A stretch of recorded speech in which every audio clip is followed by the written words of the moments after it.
算是胆量考验。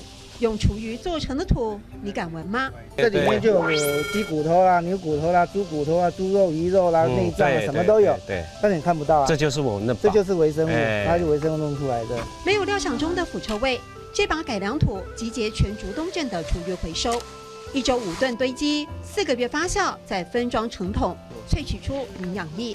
我们称为黑金嘛，它对它是一个很有帮助的。那植物长出来就是很好的植物，那我们吃下去就是一个良性的循环嘛。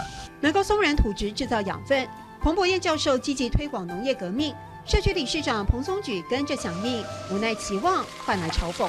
一开始大家听到的时候，有没有觉得，这起来恭喜啊，这是在干嘛？对，像白痴啊，怎么有可能用水去养稻啊？被称傻瓜，但不气馁，克服来源不足问题，翻土照料通通自己来。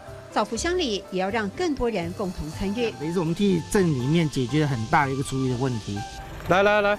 快，莫比60走对不对？哦，这就是我们最新鲜的肥料。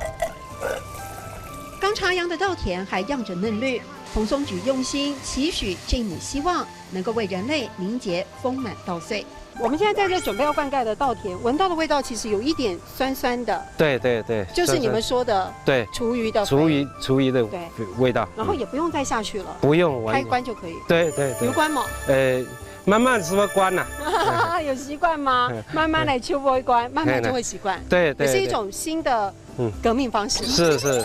整个阮桥社区122户居民，70%是农民，26公顷的农田，愿意配合这种厨余肥施作的只有1.5公顷，所以他们极力在推广的厨余田、环保米、友善大地这样的观念要能够普及，真的还有好长的路要走。有关吗？慢慢的，秋波一关。有关吗？慢慢的，秋波一关。